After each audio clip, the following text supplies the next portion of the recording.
Welcome to the 2011 WCAC Boyz NBA Draft Lottery Special. I'm Andrew Yee, joined by Peter Sy, and we'll be your host for this evening. We're excited that you can join us because the Draft Lottery is always a special time where we can look forward to next year, and I'm sure every team is looking forward to the 2011-2012 season. But before we go any further, let's take a recap at the 2010-2011 season. Peter?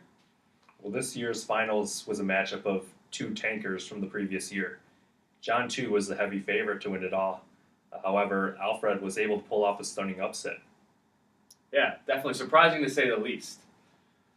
We'll be right back with the results of this year's Draft Lottery Special, so stay with us. Welcome back to the 2011 WCAC Boyz NBA Draft Lottery Special. Before we give you the results of this year's Draft Lottery in a few minutes, Peter, can you explain to those at home the draft lottery process? So the odds of winning the draft lottery were based on where you finished in the standings the previous year. For example, if you had the worst record, you would have the best chance of winning the lottery. And the percentages go on based on where you place in the standings. Thanks. You can see from the graphics the percentage that each team in the lottery had.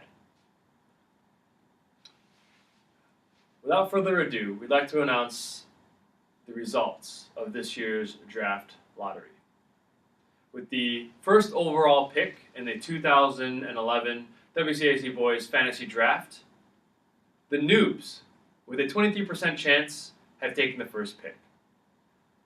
The second overall pick in the 2011 WCAC Boyz NBA Draft is awarded to super, or should I say subpar, Benny Boys, with a 30% chance of winning the overall pick. The third and final lottery spot is awarded to Brooklyn's Finest, who had a 17% chance. The rest of the picks were given in order of reverse regular season record. Peter, any thoughts?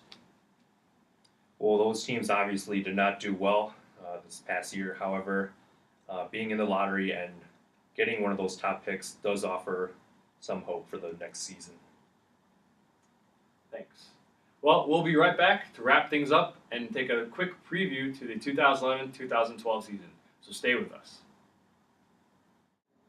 Welcome back to this year's Draft Lottery Special. As we just heard, the results of the Draft Lottery weren't too exciting compared to previous years, not too many upsets, basically just a flip-flop of that 1 and 2 spot between subpar Benny Boys and the Noobs. Peter, any thoughts, maybe early projections as to who could be the number 1 overall pick? Well, based on drafts from previous years, I would expect a rookie to be drafted not only first, but second in the draft. So someone like Kyrie Irving or Derek Williams, I expect them to be gone after pick 3. Yeah, well, looks like Eric and Jerry have some work cut out for them. In the past, they've done pretty well in the draft, but congratulations to their franchise, their organization, for winning the lottery. But before we wrap up, any thoughts, Peter, on the upcoming 2011-2012 season? Well, this lockout makes this offseason very frustrating because usually in the summer I would make up the team schedules, and now the league is never going to know who Alfred is going to host opening night. And with the cancellation of games in November, games on Christmas Day may be in serious jeopardy. Will there be a rivalry week? We don't know. Well, lots of questions, but hopefully there will be some basketball played this year. At any rate, for Peter Sy, this is Andrew Yee. Thanks for joining us. We'll see you on the court.